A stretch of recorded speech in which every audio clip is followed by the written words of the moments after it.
Okay, as you can see by the title of the blog entry for today, and if you want to go to this article, which I'm not going to go to at this point, you just scroll down to the source there, and you'll be able to read this for yourself, where he declares the New York City terrorist who declared Allah is God before running down a bunch of people and killing them. He said it's lunacy to kill people in the name of our Lord, but the problem here is that Allah is not the Christian God. It's not our Lord. I mean, it's expected. This Jesuit Pope is using the deaths of innocent people as a way to further sanction and puff up Islam as a religion of peace so as to push his long prophesied agenda. I mean, by stating the terrorists that kill in the name of Allah are killing in the name of the Christian God is the real lunacy here.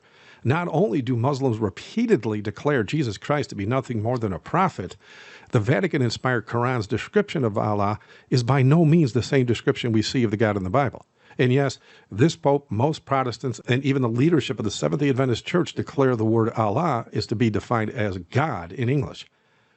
But that, my brothers and sisters, is nothing more than a bold-faced lie.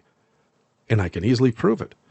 Now, what I'm about to say, I already shared in 2 videos that I did back in 2011, wherein I posted some SDA church leaders claiming that the name of Allah was the same as the title of God in English.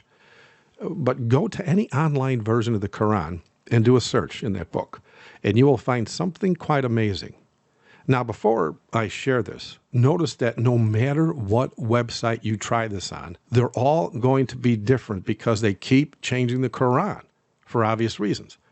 And I did this search on a few websites to double check all this, but I will only do this on 2 for the sake of brevity. One Islam website says the word God comes up 232 times in the Quran, and another one says it comes up 915 times. When searching out the name of Allah, one Arabic website says it comes up 2,123 times, and another says it comes up 7,765 times.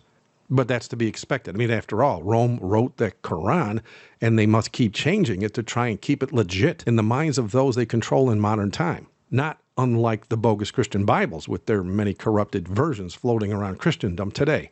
If you notice, every one of them, except the King James Bible, has a copyright in them, because there's fiction in those books.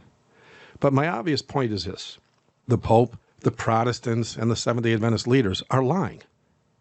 I mean, if Allah was only an Arabic title for the English word God, as they adamantly claim, why, I ask, do they use both titles in the Quran? I mean, shouldn't the word Allah be the only word used whenever they speak of their God cover to cover? I mean, they're simply lying here. In fact, check out this clip of a Seventh-day Adventist pastor named Dwight Nelson that I posted some years ago. Check it out. It starts at 4:16 in the video. You might want to, I mean, you got to watch the whole video, of course. I mean, I go into some pretty good detail here, but just check this out. What if the Spirit, the mighty Spirit of Allah, by the way, I got some letters from viewers after that last teaching, and one viewer said, don't you know that the name Allah is the name for Lucifer? Oh, I hope you never embrace that. Allah, listen carefully now, Allah is closer to Elohim, the Hebrew name for God, than is our English word God. In fact, hold on to your seats. The English name God is a Nordic pagan god. We've taken a pagan god's name and we said, that's the name of our God. And we all call him God. That's a pagan. It's a Nordic pagan myth. So don't you ever get pushed into the corner where you're saying, Allah is a demonic name. Allah is the name of the living God. Okay, so there you go. I mean, this is insanity, but this is the end times.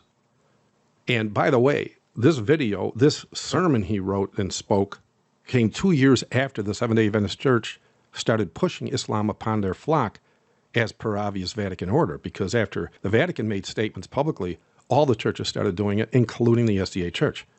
This pastor openly lies on camera here. I mean, the basic reality in all this is, even if they never used the term Allah and only used the same biblical terms for God as we see in the Christian Bible, and if the God of the Bible and Allah were one and the same as the Pope and his cohorts keep claiming, then just to name a few out of dozens of strange and very offensive doctrines found in the Quran, why does Allah tell Muslims to beat their wives if they disobey? Why are Muslims' wives declared to be slaves to their husband? And then why does Allah teach Muslims to kill Christians by beheading them? I thought Allah and the Christian God were one and the same. I can go on for hours here, of course, but because there's many statements in the Quran that describe Allah and in how his bloodthirsty will for his followers move them to commit everything from honor killings of their very own children to this brainwashed terrorist running people down in New York City for the glory of Allah. By their fruits, we know plainly that Allah is not the God of the Christian Bible. But that will not stop the man of sin in Rome, who has his prophesied duty set before him for his dying God so as to ready the troops of hell against the real Christians on that day that they surround the obedient bride of Christ. But as we know, not only will their weapons fall useless at their sides, their precious Vatican will burn and make all of them weep until the very day they all turn to ash under the soles of our feet. Thank you for watching. God bless.